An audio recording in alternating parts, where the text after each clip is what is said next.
لا حول ولا قوة إلا بالله العلي العظيم حسبنا الله ونعم الوكيل نعم المولى ونعم النصير أعوذ بالله السميع العليم من الشيطان اللعين الرجيم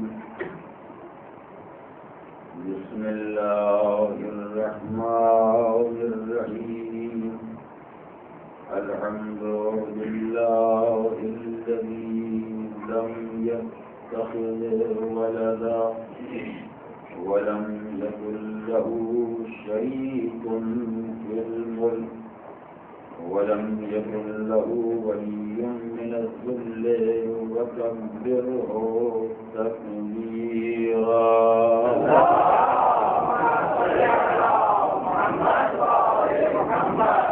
والصلاة والسلام والتحية والإكرام على الرسول النبي الأمي الذي أرسله بالحق بشيرا ونذيرا وداعيا إلى الله بإذنه وسراجا منيرا سيدنا ومولانا أبي القاسم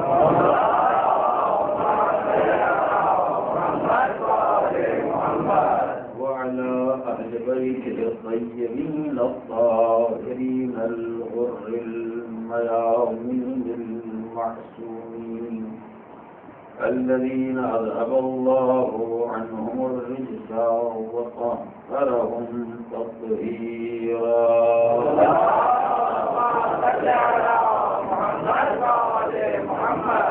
أما بعد فقد قال الله الحكيم في كتابه الكريم بسم الله الرحمن الرحيم ألف لام ميم ذلك الكتاب لا ريب فيه هدى للمتقين الذين يؤمنون بالغيب ويقيمون الصلاة ومما رزقناهم ينفقون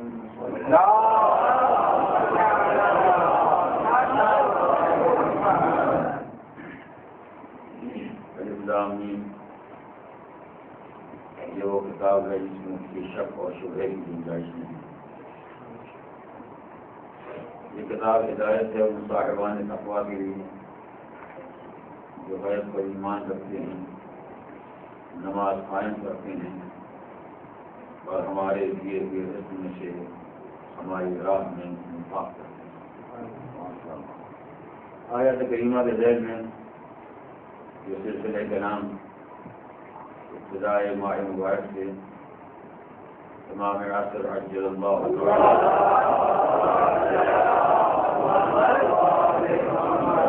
گزارش کیا جا رہا تھا. اس سلسلے کے اندر میں مرحلے پر کچھ باتیں اسی موضوع کی تکمیل سے متعلق گزارش کرنا ہے جو ایک دن پہلے میرے بحث تھا. وہ شواہد, وہ دلائل اور وہ افراد جو امام عصر کی زیارت سے مشرف ہوئے ہیں, جن کی زیارت ان کے واسطے سعادت بھی ہے اور امام کے وجود مقدس کی شہادت بھی. جن افراد کا تذکرہ آپ کے سامنے پیش کیا گیا ان میں ایک جناب حکیمہ کی شخصیت ہے جو ابتدا سے انتہا تک اس مرحلے پر جناب نرگس خاتون کی خدمت میں رہی جب پروردگار عالم نے اپنے نور اقدس کو اس دنیا کے حوالے کیا. اس کے بعد دوسری خاتون جو اس واقعے کی گواہ ہیں وہ جناب نسیم ہیں جو امام حسن عسکری علیہ السلام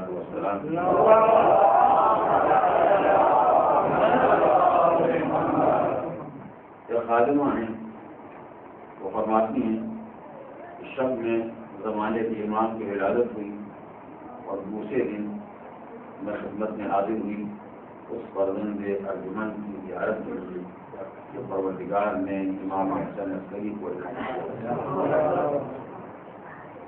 کہتی ہیں جیسے میں آ کے بیٹھی نہ جانے حالات یا موسم کا کیا اثر تھا، اچانک مجھے چھینک آئی، جیسی مجھے چھینک آئی ویسے بچے نے آغوش نظر سے آواز دی یرحمک اللہ۔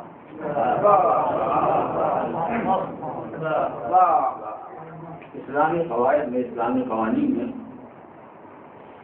دنیا کا کوئی مسئلہ ایسا نہیں ہے جس کی تعلیم شامل نہ ہو۔ کیا کہنا ہے؟ انسان کی زندگی کی ابتدا سے لے کے انتہا تک کوئی مرحلہ حیات ایسا نہیں ہے جس کے بارے میں اسلام نے کوئی قانون نہ بنایا، اور دین اسلام کے خصوصیات اور امتیازات میں ایک یہ مسئلہ بھی شامل ہے کہ دنیا کا بڑے سے بڑا کوئی نظام اگر دنیا میں کہیں پایا جاتا ہے اس میں ہزاروں مسائل، ہزاروں احکام، ہزاروں قوانین آپ کو ملیں گے، مگر زندگی کے ہر مسئلے کے لیے کوئی قانون ہو ایسا کوئی نظام ہمارے دنیا میں نہیں بنا اور نہ بن سکتا ہے۔ اس سے قانون بنانے والے ان کے ذہن محدود ہوتے ہیں، ان کے معلومات محدود ہوتے ہیں اور ان کے سامنے مسائل بھی محدود ہوتے ہیں۔ کسی کا سارا دور اقتصادیات پر ہے، کسی کا سارا دور اجتماعیات پر ہے، کسی کا سارا دور اخلاقیات پر ہے، مگر کوئی ایسا نظام جس سے زندگی کا کوئی شعبہ محروم نہ رہنے پائے اور ہر شعبہ حیات کے جزئیات کے لیے کوئی قانون بنایا جائے، ایسا کوئی نظام نہیں ہے۔ میں بات کو آگے نہیں بڑھانا چاہتا ورنہ میرا موضوع نامکمل رہ جائے گا۔ آپ جائیے مذہب کی دنیا ہو یا قوانین کی دنیا ہو، یعنی وہ لوگ جو خدا کے ماننے والے ہیں یا وہ لوگ جو خود اپنی زندگی کا نظام بناتے ہیں خدا کے ماننے والے ہیں، کہیں بھی آپ جائیں اہل مذہب میں جتنے مذاہب پائے جاتے ہیں، یہودیت ہو یا عیسائیت ہو، سکھزم ہو، ہندوازم ہو، جتنے قوانین پائے جاتے ہیں اور دنیا داروں میں جو قوانین پائے جاتے ہیں، چاہے وہ اشتراکیت ہو، چاہے وہ اجتماعیت ہو، چاہے وہ سرمایہ داری ہو، جتنی بڑائیں دنیا میں پائی جاتی ہیں، کم سے کم اگر آپ سارے مذاہب کا مطالعہ کریں گے تو ہو سکتا ہے کہ سیاسی قوانین پائے جاتے ہوں، اقتصادی قوانین بنائے گئے ہوں، اخلاقی اقدار کچھ نہ کچھ طے کیے گئے ہوں، کون سا دنیا میں مذہب اور کون سا دنیا میں نظام ایسا ہے جو انسانی زندگی کے مسائل کو حل کرنے میں اتنا دقیق ہو، جس میں درجنوں مسائل فقط ایک بیت الخلا کے آداب سے متعلق بنائے۔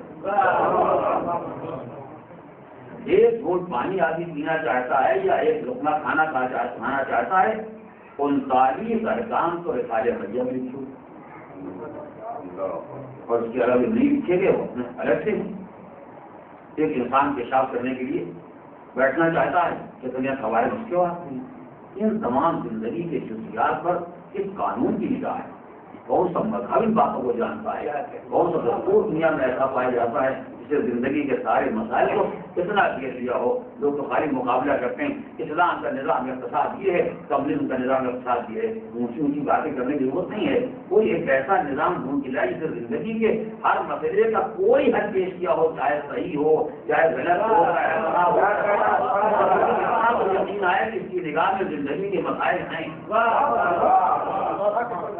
کسی نظام میں زندگی کے مسائل کسی کی نگاہ میں ہے ہی نہیں ہے، حل کرنا تو بہت بات کی بات ہے، صحیح حل کا پیش کرنا تو بات کا مسئلہ ہے۔ اسلام میں ایک چھوٹا سا مسئلہ ہے کہ کوئی آدمی بیٹھا ہوا ہے تو چھینک آ گئی، کوئی زندگی کا بڑا مسئلہ نہیں ہے، لیکن اسلام نے کس موقع کے واسطے بھی آداب معین کی کہ اگر کسی آدمی کو چھینک آ جائے تو اس کی ذمہ داری ہے کہ کہے الحمدللہ۔ کتنا جزئی مسئلہ ہے، معمولی، لیکن اس کے بعد اسلام نے ایک نہیں متعدد قوانین بنائے۔ جب کسی آدمی کو چھینک آئے تو جس کو چھینک آئے اس کی ذمہ داری ہے کہ وہ کہے الحمدللہ، اور جو سن رہا ہے اس کے الحمدللہ کو وہ کہے یرحمک اللہ، اللہ پر رحم کرے۔ اور جب وہ کہے یرحمک اللہ تو یہ پھر پلٹ کے کہے یغفر اللہ لک، اللہ کوئی معاف کرے۔ کوئی بہت بڑا زندگی کا مسئلہ ہے جہاں تبادلہ حل ہو رہا ہے، یا تبادلہ افکار ہو رہا ہے، یا تبادلہ معاملات ہو رہا ہے، آپ نے ہمارے ساتھ یہ برتاؤ کیا، ہم آپ کے ساتھ یہ برتاؤ کریں۔ چھوٹی سی بات ہے یہ، تو وہ سلام بھی نہیں ہے، کم سے کم دوسرے کو آدمی سلام کرتا ہے، سلام میں تو کم سے کم آپ نے کہا السلام علیکم، تو قرآن مجید میں کہا ہوئی تم سے تحیۃ فحیوا باحسن منها، تو جب آپ اس سے بہتر ہو، جو اس نے تم کو سلامتی کا پیغام دیا ہے تو تم اس پیغام کو اضافہ کر دو، علیکم السلام ورحمۃ اللہ وبرکاتہ، اس سے خالی سلامتی تم کو دی تھی، تم رحمت و برکت سے ملا کے تو یاد کچھ دیا تھا، کم سے کم ایک پیغام سلامتی ہی دیا تھا، یا تو ایک آدمی کو ٹھیک ہے اسے اپنے الحمدللہ کہہ دیا، ہم لوگ کو تعلق نہیں، خالی ہم نے سن لیا تو اس نے حمد خدا کی، کیونکہ اس نے حمد خدا کی ہے، لہٰذا وہ اس بات کا حقدار ہو گیا کہ آپ اس کو دعائے رحمت دیں، تاکہ سننے والے کو دیکھنے والے کو یہ اندازہ ہو کہ حمد پروردگار ضائع و برباد بھی ہوتی ہے، آخرت میں جو ثواب جو ملے گا وہ تو ملے گا، مگر دنیا میں اگر کوئی آدمی حمد خدا شکر خدا کرتا ہے تو سننے والے کی ذمہ داری ہے کہ اس کو رحمت کی دعا دے، کہ کم سے کم انسان اتنا شریف تو ہے کہ خدا کی نعمت کا شکریہ ادا کرتا ہے، اور ظاہر جس نے حمد خدا کی ہے تو اس کا حق پیدا ہو گیا کہ وہ اس کے بعد سے دعا رحمت کرے۔ اس روایت میں جناب نسیم کی زبان پر الحمدللہ کا ذکر براہ نہیں پایا جاتا ہے، مگر وہ فرزند وہ مولود جو کل پیدا ہوا ہے اس نے خالی سن لیا کہ ٹھیک آئی ہے، جب اس نے فوراً کہا یہ رحمت اللہ۔ اب جناب نسیم یہ بچہ تو ہی کل پیدا ہوا ہے، اور ظاہر کی بات یہ ایسی ہوتی ہے کہ جو انسانی زندگی میں پیش نہ آئے وہ بھی انسان کے لیے پریشانی کا باعث ہے، اور پیش آ جائیں تو وہ بھی انسان کے لیے پریشانی کا باعث ہے۔ بچہ پیدا ہو جو رونے لگتا ہے سارا گھر پریشان ہو گیا، اور اگر کہیں ہنس دے تو زیادہ پریشان ہو گیا۔ اگر کوئی بچہ ابھی پیدا ہونے کے بعد کہے لگانے لگے، اگر سارا گھر نہ ہوئے تو نہیں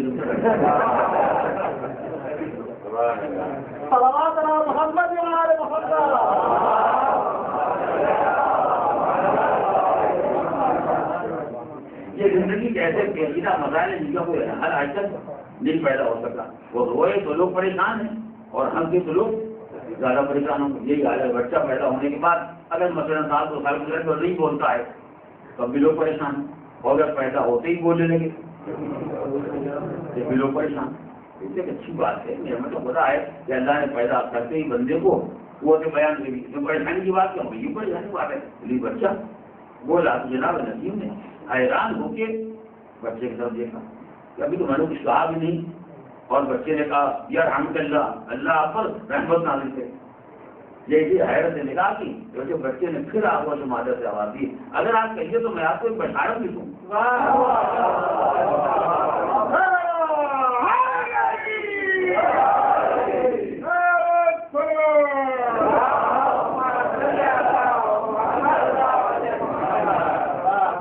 اس نقطے پر آزاد بھی ہماری زندگی کا روز کا مسئلہ ہے، اگر آپ کے ذہن میں رہے تو انشاءاللہ کرامت ہی ہوگا، امام کو معجزہ اور امام کے کرامات ہو اپنے مقام پر ہیں۔ اگر آپ چاہیں تو میں آپ کو ایک بشارت یا خوشخبری بھی سناؤں، یہ حجاب مسئلہ پیدا ہو گیا، کون خاتون متوجہ ہو گئی، اس سے اچھا کیا ہے اگر آپ کوئی بشارت کوئی خوشخبری میرے واسطے اگر فرمائیں تو اس سے بہتر کیا ہے، فرمائے اب آپ مطمئن ہو جائیں کہ آپ 3 دن تک دنیا سے نہیں جاتے، اب 3 دن تک آپ کو موت سے امان مل گئی، موت سے نجات مل گئی 3 دن کے واسطے۔ اسے پروردگار عالم نے انسانی جسم کا یہ نظام بنایا ہے، انسان کو چھینک آ جائے تو یہ بات کی علامت ہے کہ جسم میں اتنی طاقت پائی جاتی ہے جو زندگی کو 3 دن چلا زندگی کو 3 دن چلا سکتی ہے۔ اب یہاں پہ جملہ گزارش ہے نا، یہ تو بہت پرانی تعلیم ہے، اسلام کی تعلیمات میں یہ کوئی نو زمانہ کا مسئلہ نہیں ہے، یہ اسلام کی تعلیمات میں بہت پہلے بیان کیا گیا کہ جب کسی آدمی کو چھینک آئے تو وہ کہے الحمدللہ، اور سننے والے کہے الحمدللہ، اور امام نے اسی تعلیم پر عمل کیا جو آبا اجداد کی تعلیم تھی کہ امام نے کہا الحمدللہ، جناب نسیم کو دعائے رحمت دے دی، لیکن ایمان کے اس بیان سے اندازہ ہوا کہ اسلام میں کیوں کہا تھا چھینک آئے تو کہو الحمدللہ. جب فرزند رسول نے بیان کیا کہ 3 دن کے بعد تو تمہیں موت سے نجات ملے گی، تو جس آدمی کو جب پروانہ مل جائے تو 3 دن کم سے کم دنیا میں رہنا ہے، اس سے بڑی نعمت خدا کیا ہے؟ اس کے بعد بھی کیا خدا مستحق شکر نہیں ہے کہ بندہ کرے الحمدللہ.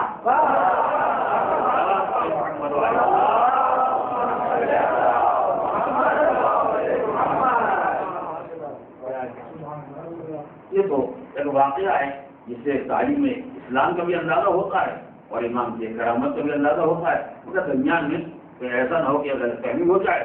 میں چاہتا ہوں 2 جملوں میں اس کی وضاحت بھی کر دوں. لیکن پروردگار عالم نے دنیا میں ہر بیماری کا کوئی نہ کوئی علاج بنایا. کوئی بیماری دنیا میں ایسی نہیں ہو سکتی جس کا خدا نے علاج نہ پیدا کیا ہو. اس لیے اگر بیماری پیدا ہو جائے اور علاج نہ پیدا ہو یہ عدل علاج کے خلاف ہے. یہ کرم پروردگار کے خلاف ہے. دنیا بیماریاں پیدا ہو جائیں اور خدا کو علاج کا انتظام نہ کرے بلکہ مولا کائنات سے ایک عجیب و غریب بات کی. تم کہاں بیماری ڈھونڈنے جا رہے ہو، کہاں علاج ڈھونڈنے جا رہے ہو؟ دعا کا ملتا. تمہاری ہر بیماری تمہاری اندر سے پیدا ہوتی ہے اور دواؤں کا بھی کا اور تمہاری دوا بھی تمہارے اندر رکھی گئی. پروردگار عالم نے جو نظام علاج انسان کے لیے معین کیا ہے تو دنیا کی کوئی بیماری ایسی نہیں جس کا خدا نے کوئی علاج نہ بنا رکھی. ایک بیماری ہے جس کا دنیا میں کوئی علاج خدا نے بنائی نہیں ہے، اس کا نام ہے موت. یہ پروردگار نے پہلے اعلان کر دیا کل نفس سے. اس کا اگر کوئی علاج نکل آیا تو اس تمہاری کی میرا ہی بیان غلط. میں نے کہا کل نفس ذائقۃ الموت. اگر موت کا کوئی علاج نکل آئے تو اس تمہارے کل نفس کی معنی غلط ہو گئے. یہ ایک ایسا مرض ہے، بیماری ہے، حادثہ ہے جو اس کا نام رکھیں جس کا کوئی علاج نہیں بنایا گیا. یہ کیسے گا ایک مسئلہ. دوسری بات یہ ہے کہ اسلام جیسے احکام بیان کیے گئے ہیں یا دنیا میں احکام بنتے ہیں ان احکام کا صرف ایک مقصد ہوتا ہے. اگر دنیا میں کوئی قانون بنایا جائے اور اس قانون کا کوئی اثر بیان کیا جائے تو اس کا مقصد صرف یہ ہوتا ہے کہ اس قانون کا ذاتی اثر یہ ہے. اب اگر دوسرے حوالے درمیان میں آ جائیں اور اثر تبدیل ہو جائے تو اس کے معنی یہ نہیں کہ اصل مسئلہ غلط ہے، درمیان رکاوٹیں پیدا ہوگی. مثلا فرض یہ کہ ایک آدمی اعلان کیا ہمارے مجلس سے آپ آئیے، روایات نے کہا کہ جو مجلس سے ہوتے ہیں بیٹھ جائے گا اس کو ثواب ملے گا. روایتیں اپنے مقام پر سب بالکل صحیح، ان میں کسی شک و شبہے کی گنجائش نہیں ہے. مجلس میں بیٹھنا، ذکر آل محمد کرنا، ذکر آل محمد سننا یہ باعث ثواب ہے جو کوئی شک نہیں. لیکن ہو سکتا ہے کہ ایک آدمی آئے 1 گھنٹہ نہیں 10 گھنٹہ بیٹھا ہے اور خالی رکھے ہوئے. اس لیے کہ پروردگار اسے ثواب دینا چاہتا ہے اسی کی بنیاد پر. لیکن اگر آدمی میں ثواب لینے ہی کی صلاحیت نہیں پائی جاتی، اگر انسان میں تو ایسا عیب پایا جاتا ہے کہ ثواب کو قبول کرنے کی صلاحیت ہی نہیں پائی جاتی ہے تو اس کے معنی نہیں کو حدیث غلط ہو گئی. حدیث اپنے مقام پر صحیح ہے، ثواب خدا دینا چاہتا ہے مگر لینے والے میں اگر صلاحیت ہی نہیں ہے تو حدیث کیا کرے؟ آپ کا کام ہے جلا دینا، آپ کا کام ہے جلا دینا. آپ آپ کے سامنے کوئی کاغذ لا کے رکھیں جلا دے گی، اپنا ہاتھ رکھیں جلا دے گی، آپ کے کپڑے کہیں آ جائیں گے جلا دے گی. مگر کوئی چیز اگر بھیگی ہوئی ہو تو آپ کو جلانے میں ٹائم لگے گا. کیوں؟ اس سے وہ چیز اور آگ کے درمیان پانی آ گیا ہے. جتنا بھی وہ لباس گیلا ہے وہ اس کا پانی درمیان میں آ گیا ہے تو آگ جلانا چاہتی ہے مگر پانی روکے ہوئے. جتنے احکام اور آثار ہوتے ہیں ہر حکم اپنا اثر کرنا چاہتا ہے. اگر درمیان میں کوئی رکاوٹ آپ نہ کھڑی کر دیں تو انشاءاللہ اثر سامنے آ جائے گا. لیکن اگر زندگی میں کوئی رکاوٹ پیدا ہوتا ہے اسی لیے کہا گیا ہے کہ ہر واجب ہر مستحب کام انسان کے درجات کو بلند کرتا ہے بشرطے کے درمیان میں کوئی دیوار نہ کھڑی ہو جائے، کوئی رکاوٹ نہ پیدا ہو جائے. اس رکاوٹ کا نام ہے حرام، رکاوٹ کا نام ہے رکاوٹ کا نام ہے معصیت. جب گناہ درمیان میں آ جائے گا تو پھر واجبات اپنا اثر نہیں کرتے، اگر مصحفات اپنا اثر نہیں کر سکتے. تو چھینک کا اثر یہ ہے کہ چھینک انسان کو 3 دن زندہ رکھ سکتی ہے. یعنی یہ خود اس میں اپنی طاقت پائی جاتی ہے یا ایسی طاقت کا پتہ دیتی ہے جو انسان کی زندگی کو 3 دن چلا سکے. مگر یہ اپنی طاقت ہے، اگر درمیان میں کوئی حادثہ ہو جائے تو اس کی مانی یہ نہیں جس کو چھینک آ گئی اس پر ریوالور کا اثر نہیں ہو سکتا. جس کو چھینک آ گئی اس پر کلاشنکوف کا اثر نہیں ہو سکتا، جس کو چھینک آ گئی اس پر راکٹ کا اثر نہیں ہو سکتا، وہ بم کا اثر نہیں ہو سکتا. ایسا نہیں ہے. چھینک میں ایسی طاقت پائی جاتی ہے کہ جس کو 3 دن چلا سکے، مگر چھینک حوادث کی ذمہ دار نہیں. کہ کبھی تو ایسا حادثہ پیش آیا کہ آدمی کو چھینک آئی اور مثلا 2 منٹ میں اس کا مرجر ہو گیا. آپ نے کہا سبحان اللہ، یہ امام کو خوب فرمایا تھا کہ 3 دن کی ضمانت ہو گئی، 3 گھنٹے بعد ہی مر گیا. یا بلکہ اگر آپ کو چھینک آ گئی، جیسے چھینک آ گیا مجھے کہیں گولی چل رہی، وہی جا کے کھڑے ہو گئے سامنے. مولا نے کہا ہے کہ چھینک علامت ہے کہ 3 دن نہیں مرے گا. 3 دن نہیں مرے گا یعنی ذاتی اعتبار سے نہیں مرے گا، نہ حادثات سے نہیں مرے گا، جو اور بات سے نہیں مرے گا. اب اسباب موت اکٹھا کر لیں گے، اس کی طاقت کم ہو جائے گی، اس کی طاقت زیادہ ہو جائے گی. جو رہنے والا ہے وہ چلا جائے گا. محمد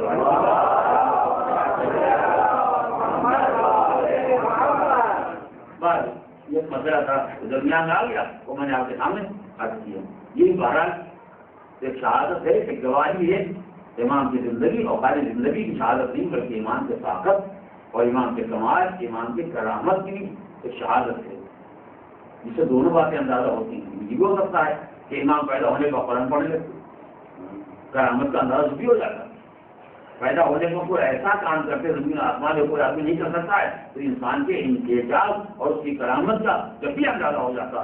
مگر بجائے اس کے تلاوت قرآن کر کے مثلاً اپنی کرامت کو مظاہرہ کرتے ایک حکم شریعت بیان جو ہے اس ذیل میں امام نے ایک حکم شریعت بیان کیا تاکہ اندازہ ہو جائے کہ امامت کا کام ہی ہے لوگوں کو ہدایت دینا.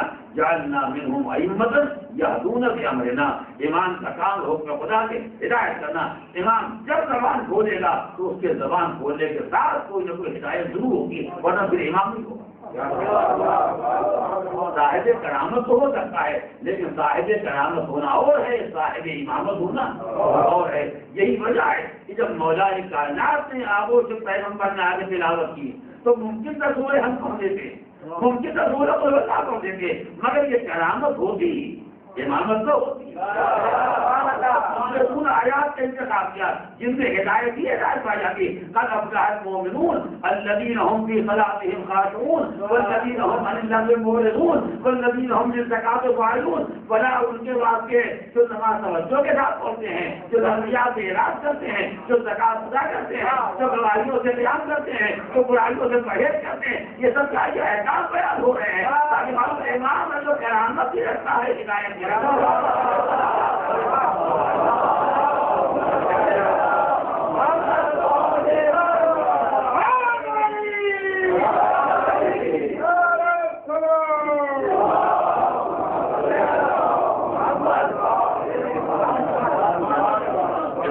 کی ولادت کے بعد امام حسن عسکری کے بعد ایک وقت آیا، ایک گروہ، جس کو معلوم ہو چاہنے والوں کا گروہ ہے، جس کو معلوم ہوا کہ امام کو پروردگار عالم نے صاحب اولاد بنا دیا، متوالد ہو جانشین دنیا میں آ گیا. ایک گروہ 40 افراد کا امام کی خدمت میں حاضر ہوا اور آنے کے بعد گزارش کے فضل رسول پروردگار عالم نے سنا ہے کہ آپ کو صاحب اولاد بنا دیا، خدا نے آپ کو کوئی وارث عنایت فرمایا.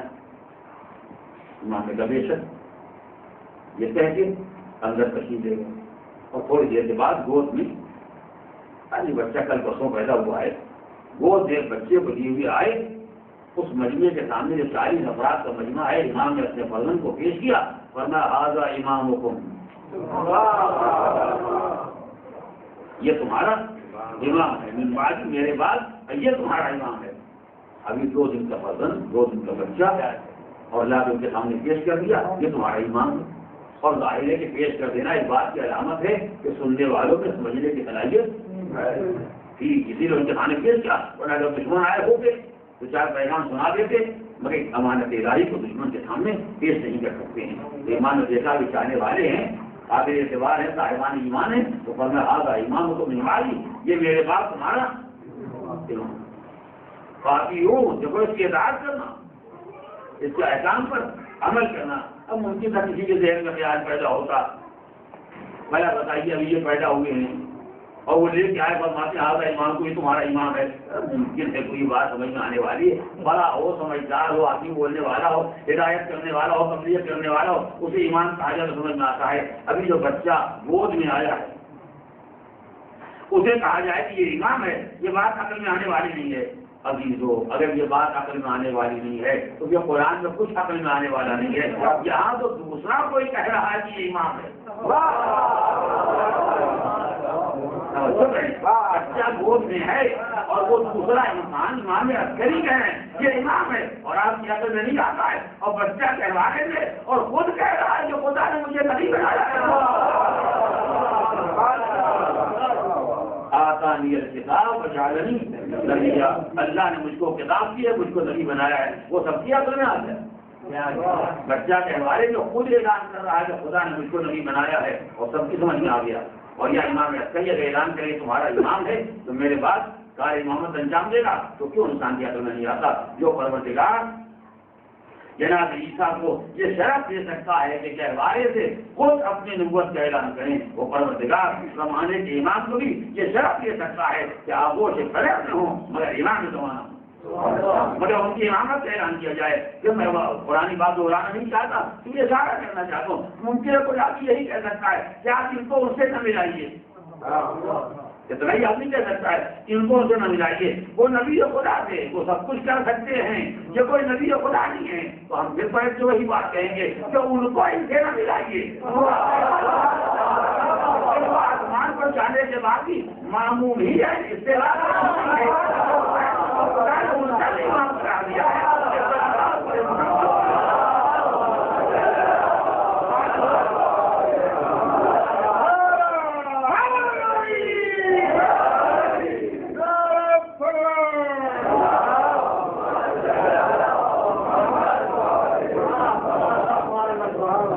دوسرا واقعہ امام عسکری کی زندگی میں اسی سے ملتا جلتا پایا جاتا ہے. امام کے چاہنے والوں کا ایک دوسرا گروہ آیا, اور اس نے آنے کے بعد امام سے سوال کیا کہ فرزند رسول, ابھی تک تو پروردگار عالم نے آپ کو صاحب اولاد نہیں بنایا, اگر آپ دنیا سے چلے گئے تو کیا امت محروم ہو جائے گی امامت سے, وہی جس کا وارث نہ رہ جائے گا. زندگی کا کیا اعتبار ہے؟ مظاہر ہم دیکھ ہی رہے ہیں کہ بنی عباس کے خلفاء آل محمد کی زندگیوں کے درپے ہیں, انہیں زندہ نہیں رہنا چاہتے. اگر آپ کہیں چلے گئے اور خدا نے آپ کو صاحب اولاد نہ بنایا تو یہ بتائیے کہ اس قوم کا ذمہ دار کون ہوگا؟ امام عسکری نے فرمایا صحیح. اور اس کے بعد آگے بڑھے. ایسا معلوم ہوتا ہے دروازے کے قریب جہاں بھی بیٹھ کے گفتگو ہو رہی ہے, امام نے درمیان سے پردہ ہٹا دیا. دیکھا کہ حوالے میں ایک کمسن شہر تھا. دیکھیے آپ بات کر جائیں گے, جو روایت کے الفاظ میں گزارش کروں گا تاکہ آپ بات کر جائیں. امام نے پردے کو ہٹا دیا. آنے والوں نے دیکھا کہ گہوارے میں کوئی کمسن بچہ پایا جاتا ہے. امام نے فرمایا ھذا صاحبکم من بعد, یہ میرے بعد تمہارا صاحب ہے. اور جو یہ میرے بعد تمہارا صاحب ہے. ان سے کیا کہا تھا؟ ھذا امامکم من بعد, یہ میرے بعد تمہارا امام ہے. ان دونوں واقعات میں الفاظ کے فرق سے یہ اندازہ ہوتا ہے وہ آئے تھے ولادت کی خبر سن کے, فقط یہ دیکھنے کے بعد وہ کون ہے جس کو پروردگار عالم نے ہمارا امام بنایا ہے. امام نے سامنے لا کے دل دیا اور ھذا امامکم من بعد, میرے بعد تمہارا امام ہوگا. یہ آئے تو سوال کرنے کے لیے اگر آپ کہیں چلے گئے تو کیا ہم لاوارث ہو جائیں گے؟ امام نے فرمایا نہیں, اگر تم کو اطلاع نہیں ہے تو اب اطلاع ہو جائے. خدا نے اس کو دے دیا جو تمہارا ذمہ دار ہوگا, جو تمہارا ذمہ دار ہوگا. جب کمال ایمان پیدا ہو جائے تو تعارف لفظ امام سے ہوتا ہے, جب کمال نہ پیدا ہو تو تعارف لفظ صاحب سے ہوتا ہے. خدا نے بھی کفار سے مشرکین سے اس دور کے لوگوں سے کہا ما ضل صاحبوں کو گمراہ کرا, تمہارا ساتھی گمراہ نہیں ہوا ہے. محمد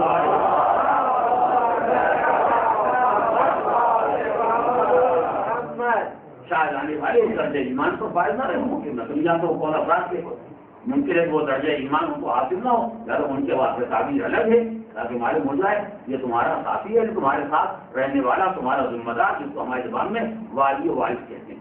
یہ لفظ صاحب میں استعمال ہوتا ہے، اسی لیے امام زمانہ کو صاحب عمر کہا جاتا ہے، صاحب زمان کہا جاتا ہے، یعنی وہ انسان جو پروردگار عالم کی طرف سے امت کا وارث قرار دیا گیا ہے. یہ شرف ہے جو مالک کائنات نے امام کو دیا ہے، اور یہ کرامت ہے جو انہیں عنایت فرمائی ہے. اس کے بعد ایک اور شاہد گزارش کرنے سے پہلے میں چاہتا ہوں کہ گفتگو میں پہلے آپ کے سامنے عرض کر رہا تھا اسے مکمل کر دوں کہ پروردگار عالم نے امام کو جو سفیر وکیل اور نائب عنایت فرمائے وہ کس پائے کے لوگ تھے. خود پروردگار عالم نے ان کو کتنا بڑا صاحب فضل اور صاحب کرامت بنایا تھا کہ ان کی شہادت اور گواہی ایک اہمیت کی قیمت رکھتی ہے. اسی ذیل نے سلسلہ کرام جناب حسین بن رو تک پہنچا تھا جو میں نے آپ کے سامنے عرض کیا. جناب حسین بن رو نے کس طریقے سے اس ضعیفہ سے گفتگو کی، جناب حسین بن رو نے کس طرح امام تک پیغام پہنچایا اس بیمار کی شفا کے واسطے، اور امام نے حکم دیا کہ لے جاؤ آئے حسینی میں. وہاں لے گئے پروردگار عالم نے اس گونگے کو جو گفتگو کرنے بات کرنے کے قابل نہیں تھا، پروردگار اس کو شفا دے گی، قوت گویائی قوت بیان اسے عنایت فرما دی. یہ واقعات اپنے مقام پر ہے. ایک مسئلہ بھی انتہائی اہمیت رکھتا ہے جناب حسین ابن رو کی شخصیت سے واقعی اہمیت رکھتا ہے. کیونکہ ہمارے یہاں 4 مذہبی کتابیں ہیں جن پر ساری فقہ ایمانی کا دار و مدار ہے. جیسے مسلمانوں میں 6 کتابیں ہیں، تو یہ 4 ہمارے بنیادی کتابیں ہیں جو حدیثوں کے مجموعے ہیں جن پر ساری فقہ کا سارے احکام کے استنباط اور اجتہاد کا دار و مدار ہے. یہ چاہتے ہیں اس میں ایک کتاب اصول کافی غروب کافی جس کا ذکر آپ برابر سنا کرتے ہیں، شیخ کلینی کی کتاب اصول کافی. 2 کتابیں شیخ طوسی کی تہذیب اور استفسار، اور ایک کتاب شیخ صدوق کی من لا يحضره الفقيه. اس کتاب کی ایک جملے میں تاریخ آپ سن لیں. اس دور میں بلکہ اس دور سے پہلے ایک طبیب پیدا ہوا، ہوشیار پڑھا لکھا محمد ابن زکریا، بہت مشہور آدمی اور بہت بڑا علم طب کا جاننے والا. اب ظاہر ہے کہ اس کے بعد جو مرض آئے گا وہ علاج کرنا جانتا ہے، اس کا خصوصیات جانتا ہے، مگر اسی خیال پیدا ہوا اگر کوئی جگہ ایسی ہو جہاں بیچارے بندگان خدا پائے جاتے ہیں مگر وہاں کوئی حکیم طبیب کوئی ڈاکٹر نہیں ہو، اور یہ بیچارے بیمار ہو جائیں تو ان کے علاج کا کیا ہو. جہاں طبیب موجود ہے کوئی مسئلہ نہیں، بیمار چلا جائے گا حکیم کے پاس جا کے، طبیب کے پاس ڈاکٹر کے پاس. لیکن اگر کہیں کسی گاؤں میں شہر میں کوئی طبیب نہ پایا جاتا ہو اور وہاں کوئی آدمی بیمار ہو جائے تو وہ کیا کرے گا. ایسے لوگوں پر رحم کھا کے انہوں نے کتاب تصنیف کی جس کا نام تھا من لا يحضره طبیب. اگر کسی کے سامنے طبیب حاضر نہ ہو، یعنی کسی مقام پر اگر معالج حکیم ڈاکٹر نہ پایا جاتا ہو تو وہ کیا کرے گا. تو انہوں نے اس کو نسخے لکھ دیے. اگر نزلہ ہے تو مجھے یہ کام کر لے گا، اگر زکام ہے تو یہ دوا کھا لے گا، کھانسی آ گئی تو یہ کر لے گا، بخار آ گیا تو یہ کیا کر لے گا. تاکہ جس کے پاس طبیب موجود نہیں ہے اس کی بیماریوں کا بھی کوئی علاج. سے مسئلہ سالوں میں اخبارات میں دوائیں چھپتی رہتی ہیں کہ اگر یہ کام بیماری ہو جائے تو آپ یہ دوا استعمال کر سکتے ہیں. یہ اور بات ہے کہ آپ کے بعد بھی کہتا ہوں مگر یہ بیماری آپ کو ہے یا نہیں ہے یہ آپ طے کریں گے تو آپ کو بتائیں. ہم یہ جانتے ہیں کہ نزلے کا علاج یہ ہے، زکام کا علاج یہ ہے، کھانسی کا علاج یہ ہے، مگر آپ کو نزلہ ہے یا زکام اس کو طے کرنے کے پھر کوئی طبیب چاہیے. ورنہ آپ نے خود طے کر لیا اس کے بعد فائدہ نہیں ہوا تو ہم کو کوئی الزام نہ رکھیے گا. لیکن بہرحال سہارا دور ہے اس کے بعد سے جس کے پاس کوئی طبیب نہیں ہے. شیخ صدوق کے سامنے یہ مسئلہ تھا کہ انسان کی بیماریاں 2 طرح کی ہیں. انسان کی بیماری کی 2 قسمیں ہیں. ایک بیماری جسمانی ہے جو جسم میں پیدا ہوتی ہے، ایک بیماری روحانی ہے جو روح میں پیدا ہوتی ہے. تو اگر جسم بیمار ہو جائے ابن زکریا نے اس کا انتظام کر دیا. ایک کتاب من لا يحضره طبیب، اگر طبیب موجود نہ ہو تو ایسے آدمی کو کیا کرنا چاہیے. لیکن اگر روحانی بیماری پیدا ہو جائے سوچو میں عبادت سے خدا کرنا چاہتا ہے طریقہ نہیں معلوم، بات کہنا چاہتا ہے طریقہ نہیں معلوم، برائیوں سے بچنا چاہتا ہے اصول نہیں معلوم، اچھے کام کرنا چاہتا ہے طریقے نہیں معلوم. ایسا آدمی کیا کرے گا. انہوں نے دوسری کتاب ٹھیک اسی کے مقابلے میں لکھی من لا يحضره الفقيه. اگر کسی کے پاس فقیہ مجتہد موجود نہ ہو تو وہ اپنی بیماریوں کا روحانی امراض کا علاج کیسے کرے گا؟ لکھیا طہارت کا مسئلہ ہو یوں حل کر لے گا، نماز کا مسئلہ ہو یوں حل کرے گا، روزے کا مسئلہ ہوگا یوں حل کرے گا۔ آج کی زبان میں جیسے توضیح المسائل انسانی زندگی کے مسائل کہا گئے، ویسے اس دور میں اللہ یا حضور فقیر اس کا پایا مرتبہ بلند ہے، مگر جو اسی کی مثال ہے کہ اگر مجتہد تمہارے سامنے نہیں موجود ہے تو مجتہد نے پہلے جو تم کو دے دیا، اگر ایسا ہو جائے تو یہ کرنا ہوگا، اگر ایسا ہو جائے یہ کرنا ہوگا، یہ صورت حال ہوگی تو اس کا یہ علاج ہوگا، یہ مسئلہ ہوگا تو اس کا یہ حل ہوگا۔ یہ جیسے آج ہمارے سالہ ملیہ کہا جاتا ہے، ویسے شیخ صدوق نے اسی نوعیت کی ایک علمی کتاب حدیثوں کا مجموعہ مرتب کیا، من لا یضر الفقیہ، یعنی یہ پہلا اسلام کا طبیب تھا کہ جس نے روحانی امراض کا ایسا حل پیش کیا۔ اور ہمارے حدیثوں کی روشنی میں، معصومین کے ارشادات کی روشنی میں کتنا بلند مرتبہ ہے جناب شیخ صدوق کا، اور ان کا لقب ہی ہو گیا صدوق۔ اس سے زیادہ سچ بولنے والا کوئی، اور اتنی بڑی خدمت ہے، ان کے مرتبے کو آپ پہچانیے۔ ان کے والد بزرگوار جناب شیخ صدوق کے والد بزرگوار علی بن بابوئے، وہ بھی اپنے دور کے خود کے بہت بڑے فقیہ، بہت بڑے عالم، ایک بڑی حیثیت شخصیت کے مالک، اور ہماری ان کی اپنی حیثیت ہے، ان کی شخصیت ہے، انہیں پروردگار کی بارگاہ میں دعا کرنا ہے کہ یہ علم میرے خاندان میں رہے اور میرے خاندان میں عالم پیدا ہوں، میرے خاندان میں فقیہ پیدا ہوں۔ ظاہر راستہ یہ بھی ہے کہ خدا کی بارگاہ میں دعا کریں، وہ صاحب علم ہیں، صاحب فضل ہیں، متقی ہیں، پرہیزگار ہیں، دعا کریں گے، معصومین کا واسطہ دیں گے، انشاءاللہ دعا قبول ہو جائے گی۔ مگر چونکہ یہ زمانے غیبت صغریٰ ہے، جناب علی بن بابوئے کا زمانے غیبت صغریٰ ہے، اور غیبت صغریٰ کے معنی کہ امام تک آنے جانے کا راستہ ابھی کھلا ہوا ہے۔ اتنے بڑے مقصد کے لیے اپنی دعا پر کیوں بھروسہ کریں؟ جب ان تک رسائی نہ ہوگی تو ان کا نام دے کے دعا کریں گے، ان کا واسطہ دے کے دعا کریں گے، ان کے وسیلے سے دعا کریں گے، مگر جو رسائی ممکن ہے اور اتنا بڑا کام ہے تو اپنی دعا پر کیوں بھروسہ کیا جائے؟ جناب علی ابن بابوئے جناب حسین ابن روح کے پاس اور اس نے کہا کہ پروردگار عالم نے آپ کو یہ شرف دیا ہے کہ آپ مولا کی بارگاہ میں حاضر ہوتے ہیں، آپ جائیے اور جا کے مولا سے گزارش کیے کہ پروردگار کی بارگاہ میں میرے حق میں دعا کریں کہ پروردگار عالم مجھ کو ایک ایسا فرزند دے دے جو فقیر ہو اپنے دور کا، اپنے دور کا فقیر عالم اور مجتہد ہو، ایسا فرزند مجھے چاہیے۔ صاحب اولاد ہونے کے شوق نہیں ہے، ایسا فرزند چاہیے جو عزت ہو اپنے واسطے اور تحفظ قوم و مذہب کا وسیلہ اور ذریعہ ہو۔ جناب حسین بن روح امام کی خدمت میں علی بن بابوئے کا یہ پیغام لے کے آئے۔ امام نے فرمایا جائیے اور جا کے اس سے کہہ دیے کہ میں نے دعا کر دی، صاحب جو معین زمانہ ہے وہ زمانہ گزرا، اور امام عصر کی دعا کے طفیل میں جناب علی بن بابوئے کو پروردگار عالم نے وہ فرزند دیا جس کو آج شیخ صدوق کہا جاتا ہے۔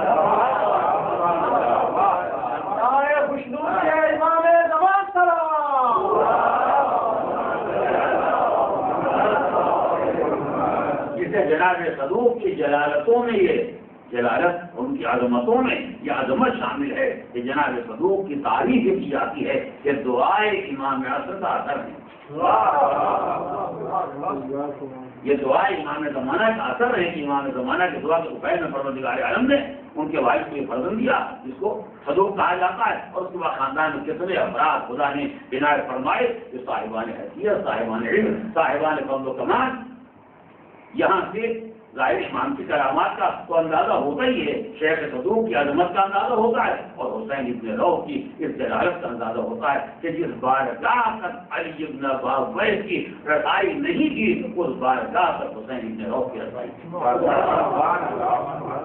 انہوں خود براہ راست جا کے مولا کی بارگاہ میں گزارش کرتے، حضور میرے واسطے پورا کرتی، ان کے ذریعے پیغام دینا یہ اس بات کی علامت ہے کہ اللہ نے حسین ابن روح کو وہ شرف دیا تھا جو شرف جناب علی ابن بابوئے کو بھی حاصل نہیں تھا۔ ظاہر اس واقعے سے علی ابن بابویہ کے مقابلے میں جناب حسین ابن روح کی جلالت اور ان کی عظمت کا اندازہ ہوتا ہے. اور اسی کے ذہن میں دوسرا واقعہ خود بدر جناب صدوق کے بارے میں پایا جاتا ہے، جس سے ایمان کے چوتھے نائب کی جلالت کا اندازہ ہوتا ہے. اور جو کہ علی ابن بابویہ یہ خاندان کہاں کا ہے؟ یہ خاندان کون کا رہنے والا ہے. اور نواز احباب کہاں رہتے تھے؟ نواز احباب رہتے تھے بغداد میں، ان کی قبریں بھی سب کی بغداد کی. اور کریں تو ایمان کے نواب رہنے والے بغداد کے، اور علی ابن بابویہ یا صدوق رہنے والے قوم تھے. اور دونوں کا فاصلہ بغداد سے تہران کا فاصلہ 1000 کلومیٹر تقریباً. اور 1000 کلومیٹر آج بھی جانے کے واسطے 10-12 گھنٹے بسوں میں اور گاڑیوں میں لگ جاتے ہیں. جائے اس زمانے میں جانے کے واسطے کتنا وقت درکار ہے اگر گھوڑے سے یا اونٹ سے سفر کیا جائے. جناب علی بن محمد امام زمانہ کے چوتھے نائب، امام زمانہ کے چوتھے نائب بیٹھے ہوئے ہیں، اور چاہنے والے ان کے مخلصین ان کی بارگاہ میں بیٹھے ہوئے ہیں. تو لوگوں نے دیکھا جیسے چہرے کے آثار بھی بدل رہے ہیں، محکوم رنجیدہ. لوگوں کا حضور خیریت تو یہ بیٹھے بیٹھے ایک بار بھی آپ کو یہ آثار اردو عالم کیوں طاری ہو گئے؟ اس لیے کہ آج مذہب آل محمد کا ایک بڑا خدمت گزار دنیا کیا ہے. مذہب آل محمد کا ایک بڑا خدمت کرنے والا دنیا سے چلا گیا. تو مجھے دور کا علی ابن بابویہ قومی شیخ صدوق کے والد مجدد شیخ صدوق کے والد کا انتقال ہوا. علی ابن محمد ثمری نے یہ خبر کہنے والوں کو سنائی کہاں؟ بغداد میں. انتقال کہاں ہوا؟ یہ تو کہنے کا ہوگا تھا کوئی کہیں کی بھی خبر سنا دے گا، یہ تو معلوم کو تحقیق نہیں کر سکتا. آج کا دور نہیں ہے کہ کوئی آدمی خبر سنا ٹیلی فون کر کے معلوم کر لیا غلط، یا ٹیلی فون کر کے پتہ لگا لیا صحیح. آج تو سب کچھ آسان ہے. آج ایسی خبریں دینا مشکل بھی ہے آدمی کے واسطے جب تحقیق کرنے کے وسائل موجود ہیں. اور ایسی خبر دینے کی کوئی اہمیت نہیں جب تحقیق کرنے کے وسائل موجود ہیں. یہ غور نہیں کیا آج کل نہ ایسی خبر کی کوئی اہمیت ہے اور نہ ایسی خبر آسانی سے چل سکتی ہے. چلنا اس لیے مشکل ہے کہ تحقیق کا راستہ کھلا ہوا ہے، اور خبر کی آمد اس لیے نہیں ہے. ہو سکتا ہے پہلے ٹیلی فون کر کے معلوم کر لیا اپنے گھر ٹیلی فون کر کے فلاں صاحب کا انتقال ہو گیا، اب لوگ درمیان آگے بیٹھے. آج کچھ ستاروں کا انداز یہ بتا رہا ہے کہ پورا شہر میں کسی ایک مومن کا انتقال ہوگا.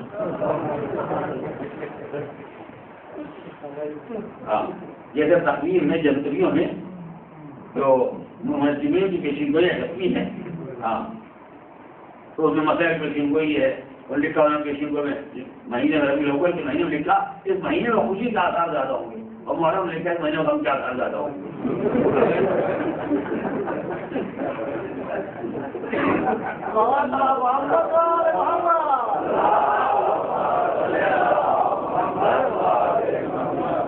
بہت پہنچے ہوئے بڑے ماہر رجوع معلوم ہوتے ہیں، 6 مہینے پہلے اندازہ کر لیا.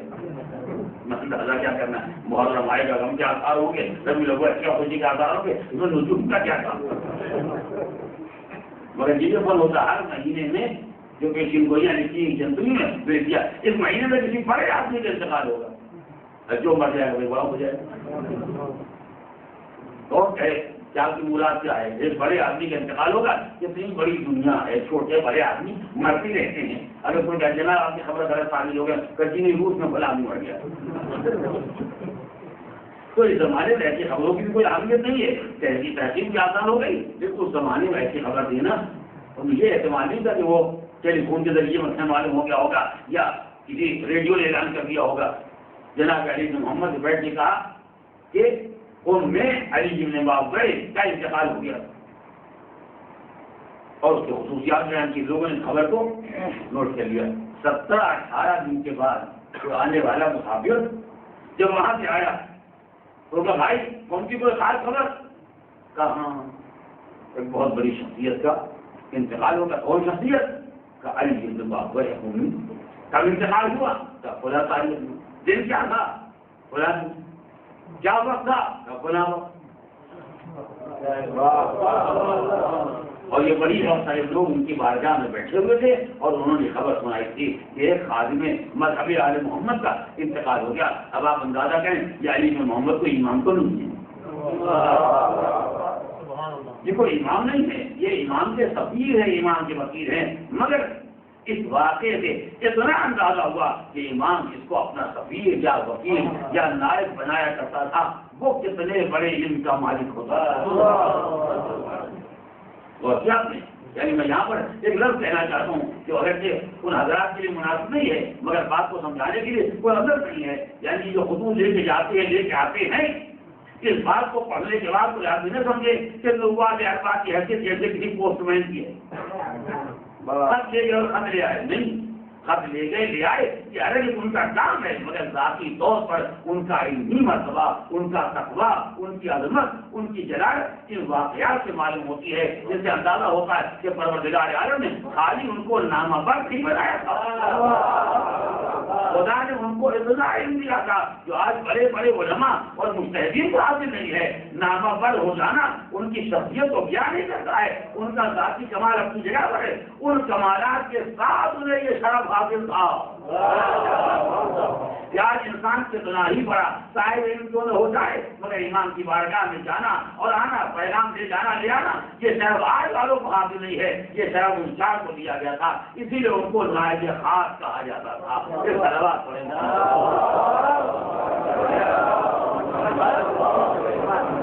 بس عزیزان محترم اس بات کو مکمل کرنے کے لیے ایک آخری جملہ کہیں گے. آج تقریر کو اسی مقام پر تمام کر دینا چاہتا ہوں.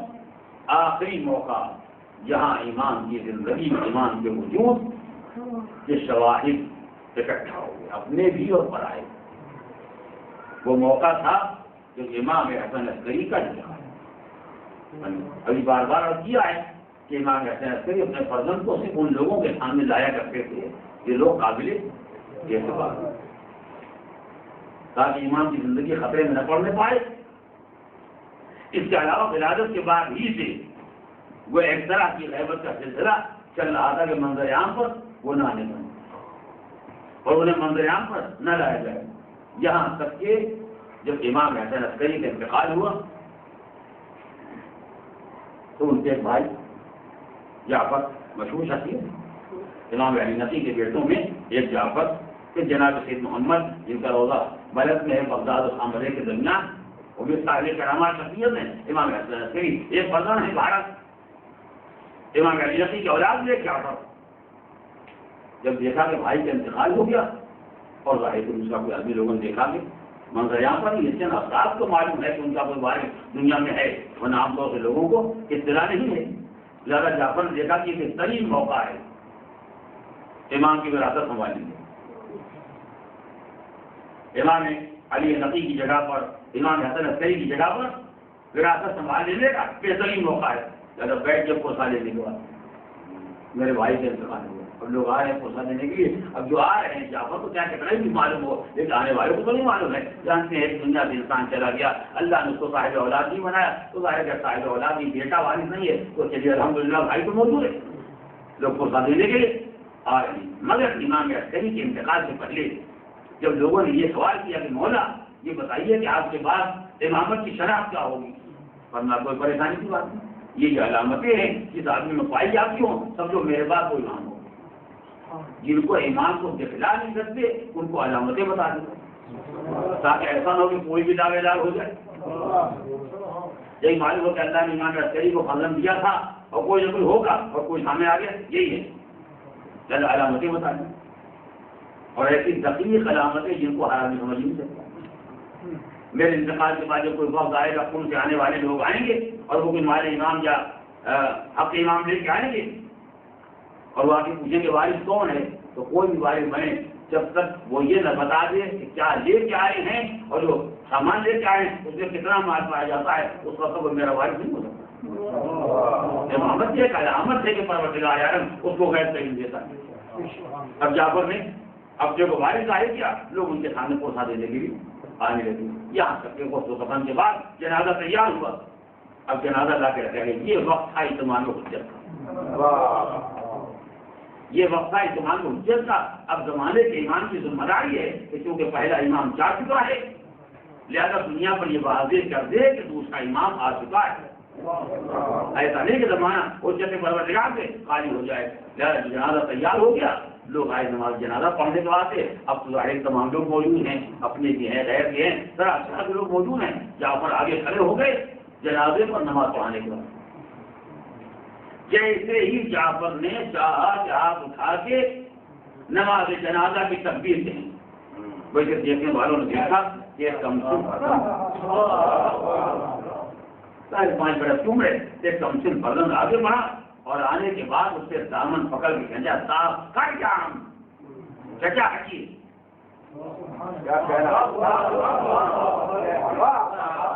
صاف کر یا ہم چچا ہٹیے. دیکھیے جملے میں کئی باتوں کا اعلان ہو گیا. ہم کہہ کے بتا دیا کہ ہمارا اس کا رشتہ کیا ہے. یہ مرنے والے کے جانے والے کے بھائی ہیں, یہ میرے چچا ہیں. ایسا نہیں کہ میرا ایسے کوئی رشتہ نہیں ہے. صاف کر یا ہم فَإِنِّي أَوْلَىٰ بِالصَّلَاةِ عَلَىٰ أَبِي, اس لیے کہ میں اپنے باپ کے نماز جنازہ کے لیے اولا ہوں. میرا زیادہ حق ہے بیٹے کے ہوتے ہوئے بھائی کا کوئی حق نہیں ہوتا. بیٹے کے ہوتے ہوئے بھائی وارث نہیں ہوتا ہے. میری اجازت درکار ہے, مجھے حق ہوتا ہے. یعنی اگر کوئی اور ہوتا تو بیٹے کی ذمہ داری ہے, بیٹے کا حق ہے کہ وہ اجازت دے تو جنازے کی نماز پڑھائے, اگر اجازت نہ دے تو جنازے کی نماز نہ پڑھائے. اس لیے آپ دیکھتے جماعت جنازہ میں کیوں ولی سے اجازت دی جاتی ہے, اس لیے کہ بیٹا اولا ہوتا ہے, یا وہ نماز پڑھے گا یا دوسرے کو نماز پڑھانے کی اجازت دے گا. اور کوئی مرنے والا ہوتا تو شاید اجازت دینے یا دینے کا سوال پیدا ہوتا, مگر چونکہ جانے والا امام ہے اور امامت کی خصوصیات میں یہ ہے کہ معصوم کی نماز جنازہ سوائے معصوم کے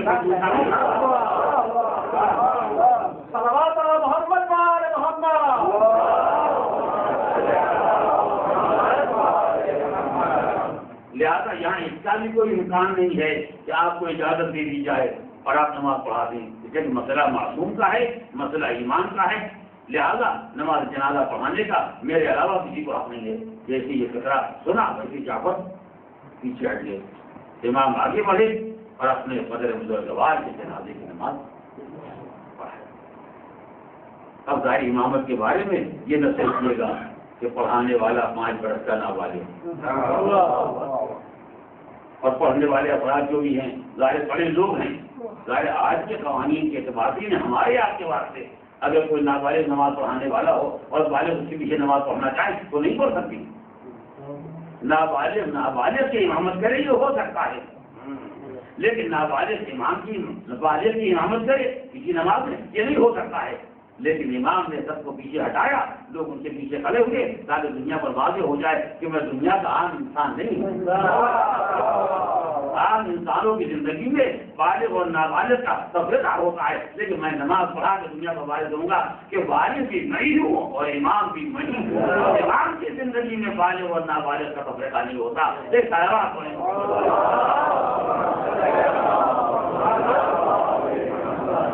ایک نماز جنازہ سے زمانے کے امام نے کتنے مسائل حل کیے, اپنا وجود دنیا کے سامنے پیش کر دیا تاکہ کوئی یہ نہ کہے کہ حسن عسکری کا کوئی فرزند نہیں تھا, اور یہ کہہ کے کہ میں اپنے باپ کی نماز جنازہ کے لیے اولا ہوں. یہ بتایا کہ میں کوئی خاندان کا آدمی نہیں ہوں, میں انہیں کا فرزند ہوں. خبردار پر کوئی یہ نہ کہے کہ حسن عسکری لاولد دنیا سے چلے گئے, اور یہ کہہ کے کیا ہٹیے میں نماز پڑھاؤں گا. اس بات کا اعلان کیا کہ میری زندگی پر بالغ نابالغ ہونے کا اثر نہیں ہوتا ہے, اور نماز جنازہ پڑھا کے یہ واضح کیا کہ کیونکہ جانے والا امام معصوم ہے. پہچان لو, میں بچہ نہیں ہوں, میں امام معصوم ہوں. امام معصوم کی نماز جنازہ سوا امام معصوم کے کوئی نہیں پڑھا سکتا. بس عزیزو کتنے شواہد کتنے گواہ زمانے کے امام نے فراہم کیے, اور اس کے بعد پھر کسی نے دیکھا کہ آنے والا وہ شہزادہ کہاں ہے. اس لیے حالات ایسے تھے کہ جہاں منظر عام پر نہیں آ سکتے, لیکن چونکہ ایک مذہبی ذمہ داری سامنے آ گئی, امام کی نماز جنازہ پڑھانا ہے اور یہ کام سوائے امام کے کوئی نہیں کر سکتا. ایک مذہبی ذمہ داری سامنے آ گئی, لہٰذا پردہ ہٹا کے لوگوں کی نگاہ کے سامنے آگے جب فریضہ ادا ہو گیا، ذمہ داری ادا ہو گئی، پھر نگاہوں سے غائب ہو گئے، پھر دنیا والوں نے ایمان کو نہ دیکھا۔ اگر دیکھا تو 70 سال تک ان لوگوں نے دیکھا جن کو امام نے اپنا نائب خاص بنا رکھا تھا، یا اس کے بعد وہ کچھ نصیب دیکھیں گے جن کو کسی عنوان سے بھی زیارت کا شرف حاصل ہو جائے، مگر وہ آخری موقع تھا جب زمانے کا امام لوگوں کے سامنے منظر یہاں پر آیا اس ایک فرض شریعت کو ادا کرنے کے لیے کہ معصوم کی نماز جنازہ کا مسئلہ ہے، غیر معصوم نماز نہیں پڑھا سکتا، لہذا منظر یہاں پر آئے۔ بس عزیزوں میں نے بات تمام کر دی۔ جی چاہتا ہے کہ زمانے کے امام سے ہاتھ جوڑ کے گزارش کروں، مولا حالات ناسازگار، دنیا آپ کی زندگی کے درپے، دنیا آپ کی زندگی کے دشمن تھی، دنیا آپ کو زندہ نہیں دیکھنا چاہتی تھی، آپ مسلسل پیدائش کے بعد سے 5 سال تک لوگوں کی نگاہوں سے غائب رہے، مگر جب باپ کی نماز جنازہ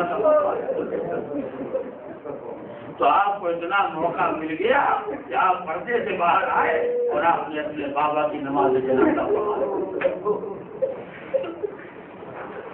جس کو سامنے آنے کا موقع نہ ملا، جس کو دنیا کے مظاہر میں منظر یہاں پر نہ آنے دیا، اس کے دل کو بھی اتنا سکون تو بہرحال ہو گیا کہ پروردگار نے مجھے اتنا موقع دیا کہ میں سامنے آیا اور میں نے باپ کی نماز جنازہ پڑھ لی، تو اس کے دل کا حال کیا ہوگا جو کچھ سے ناکا پر گئی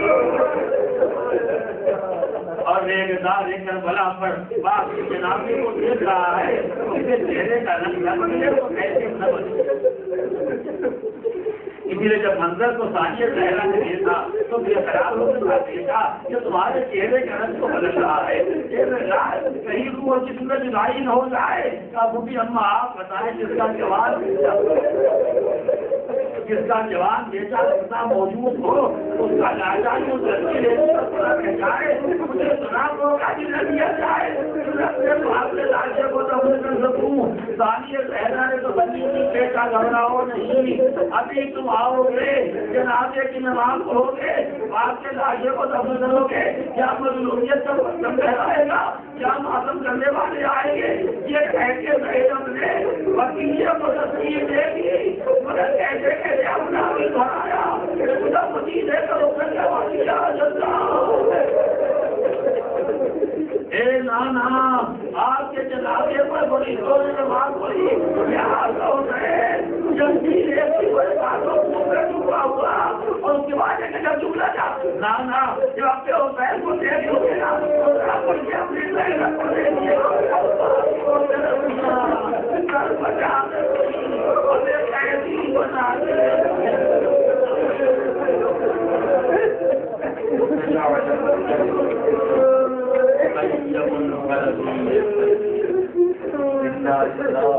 وإنا إليه راجعون إلهي بحق الزهراء وأبيها ومعيها بارك الله المؤمنين وأعمال الصالحات والتوفيق بإيمان وحق إيمانك ولا والشفاء كامل وعافية ومشتاق حج زيارات ونحج زيارات وأتم الإسلام وسربلا وأتم الكفر والشرك والنفاق وسرنهم خلاف الإسلام کی حفاظت فرما، ظهور إتمام لك عزيز فرما، أمن تأساب وأنصار وعوان مرحوم فقیر محمد، مرحومہ منظور بیگم، مرحوم راجہ محمد امیر، ان مرحومین کے لیے آپ حضرات کے سورہ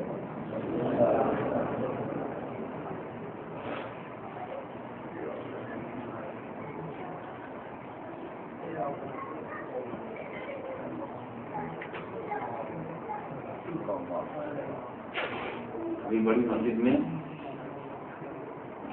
ولادت امام حسن مصطفیٰ کے سلسلے سے جشن ہو رہا ہے، جن آپ کے پاس موقع ہو شرکت فرمائیں۔ بہرحال جشن تو عربی میں ہوگا لیکن آپ اگر شرکت فرمائیں گے تو جشن کی رونق میں بھی اضافہ ہوگا، اور بہرحال انشاءاللہ آپ کو جو ثواب تو ملے گا ہی۔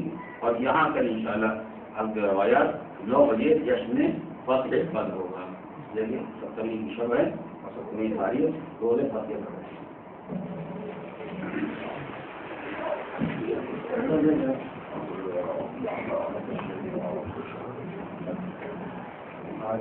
السلام علیکم یا رسول اللہ، السلام علیکم یا حبیب اللہ، السلام علیکم یا